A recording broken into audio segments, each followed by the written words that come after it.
السلام علیکم ورحمۃ اللہ وبرکاتہ۔ الحمدللہ رب العالمین والصلاة والسلام علی سید المرسلین واصحابہ اجمعین، اما بعد۔ قال رسول اللہ صلی اللہ علیہ وسلم: اذا كان اول لیلۃ من شہر رمضان ینادی مناد یا باغی الخیر اقبل و یا باغی الشر اقصر۔ جب رمضان کا مہینہ ہوتا ہے تو ایک آواز لگانے والا ندا لگاتا ہے: یا باغی الخیر، اے خیر کے طلبگار، اے نیکیوں کے طلبگار، تو نیکیوں کو کرنے میں جلدی کر۔ و یا باغی الشر، اور اے شر سے بچنے والے، اے برائی کرنے والے، تو اپنے آپ کو برائی سے بچا لے۔ محترم حضرات، ہم رمضان کے مہینے میں داخل ہو چکے ہیں اور الحمدللہ کل ہم نے پہلی تراویح پڑھی اور آج ہمارا پہلا روزہ ہے۔ تو اس مناسبت سے ہم یہ جاننے کی کوشش کریں گے کہ رمضان کے مہینے کے جو ایام ہوتے ہیں، جو دن ہوتے ہیں، ان دنوں کو ہم کس طرح گزاریں۔ ان دنوں میں ہم جو اوقات ہوتے ہیں، جو وقت ہوتے ہیں، ان اوقات میں، ان لمحوں میں ہم اللہ کی عبادت کس طرح کریں، یعنی ہم دن بھر کا شیڈول کس طرح بنائیں۔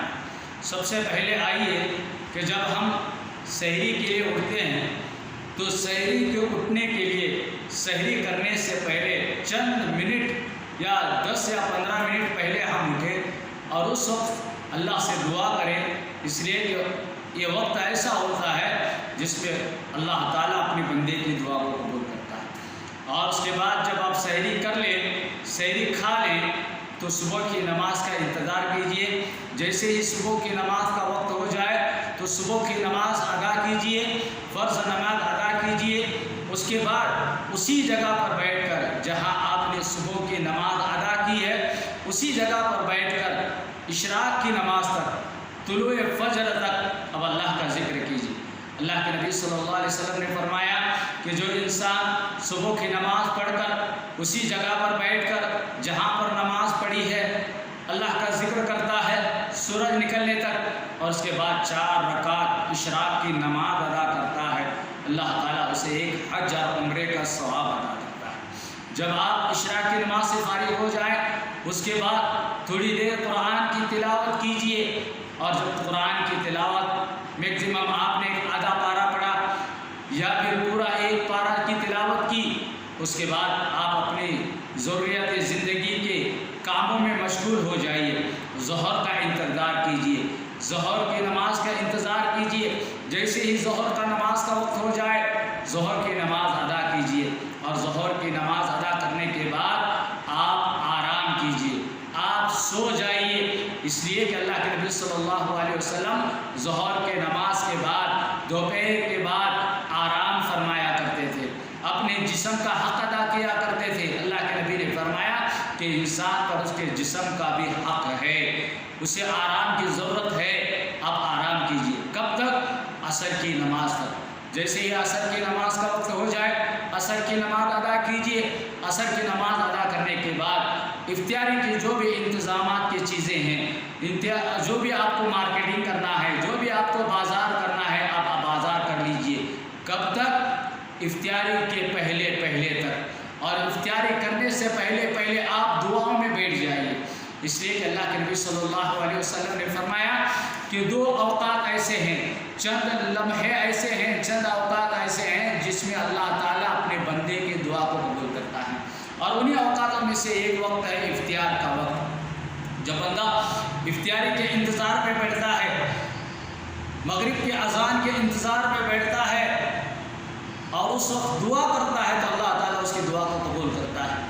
اور ایک روایت کے اندر آتا ہے، اللہ کے نبی صلی اللہ علیہ وسلم نے فرمایا کہ افطار کے وقت جب بندہ افطاری کا انتظار کرتے رہتا ہے تو اللہ تعالیٰ شیطان سے کہتا ہے: اے شیطان، دیکھ میرا بندہ میری آواز کا انتظار کر رہا ہے، اذان کا انتظار کر رہا ہے، اس کے سامنے کھانے پینے کی چیزیں موجود ہیں، دن بھر وہ بھوکا رہا، ابھی اذان کا انتظار کر رہا ہے، جب تک میری آواز اس کے کانوں میں نہیں پڑتی، اذان کی آواز کی اور اس کے کے کانوں میں نہیں پڑتی اس وقت تک وہ پانی یا کوئی چیز اپنے حلق کے اندر نہیں اٹھاتا، اور ایسے وقت میں شیطان بڑا شرمندہ ہو جاتا ہے، بڑا افسوس کرتا ہے، بڑا شرمندہ اور شرمندہ ہوتا ہے۔ تو میرے خیر عزیز دوستو، مغرب سے پہلے افطار سے پہلے دعا میں بیٹھنے کی کوشش کیجیے، دعا کیجیے اپنی زندگی کی خیر و بھلائی کے لیے، عافیت کے لیے، صحت کے لیے دعا کیجیے۔ اور جیسے ہی مغرب کی اذان ہو جائے، جیسے ہی افطاری کا وقت ختم ہو جائے، افطاری کر لیجیے، نماز کو ادا کر لیجیے، اور اس کے بعد کھانوں سے فارغ ہو جائیے، عشاء کا انتظار کیجیے۔ جیسے ہی عشاء کی نماز ہو جائے، عشاء کی نماز کے لیے بلایا جائے، عشاء کی نماز پڑھیے، اس کے بعد تراویح کو ادا کیجیے۔ اب یہ تو ہمارا معمول ہے کہ ہر رمضان میں ہم تراویح پڑھتے ہیں، اب تراویح کے بعد ہم کیا کریں؟ تراویح کے بعد ہم کیا کریں؟ تراویح کے بعد اگر آپ قرآن پڑھنا جانتے ہیں تو قرآن کی تلاوت کیجیے، یا پھر ایک دینی مجلس اپنے گھر کے اندر قائم کیجیے، اپنے گھروں کے اندر اپنے بیوی بچوں کو لے کر، اپنے اہل و عیال کو لے کر چھوٹی سی اللہ کے نبی صلی اللہ علیہ وسلم کی سیرت کے اوپر، آپ صلی اللہ علیہ وسلم کی ہسٹری کے اوپر، یا پھر دین کی باتیں آپ اپنے اہل و عیال کو سکھائیے۔ اور اس کے بعد اگر آپ کو یہ نہیں کرنا ہے، آپ عشاء کی نماز کے بعد، تراویح کی نماز کے بعد فوراً سو جائیے، تاکہ رات میں اٹھ کر آپ تھوڑی اور اللہ کی عبادت کر لیجیے۔ اسی طرح اگر ہم رمضان کے ہر دن کا شیڈول بنائیں گے اور ہر دن میں اللہ کی عبادت کریں گے، اور ہو سکے ان دنوں میں دن کے اندر صبح کی نماز کے بعد، عشاء کی نماز کے بعد جو وقت ہوتا ہے، ظہر کی نماز کے درمیان جو وقت ہوتا ہے، اس درمیان کے اندر کم سے کم 10 رکعات نفل نماز پڑھنے کی کوشش کیجیے، یا پھر ظہر کی نماز سے عصر کی نماز کے وقت جو بھی وقت ہوتا ہے، نفل نماز پڑھنے کی کوشش کیجیے۔ اسی طرح اگر آپ روزانہ 10 رکعت نفل نماز پڑھنے کی کوشش کریں گے، اسی طرح رمضان کا پورا مہینہ آپ اللہ کی عبادت میں گزاریں گے۔ اپنی زندگی کا ایک شیڈول بنائیے، اس رمضان کے مہینے کا ایک شیڈول بنائیے اور اللہ کی عبادت کیجیے۔ اللہ تعالیٰ سے دعا ہے اللہ تعالیٰ مجھے اور آپ کو اس پر عمل کرنے کی توفیق عنایت فرمائے، آمین یا رب العالمین۔ وآخر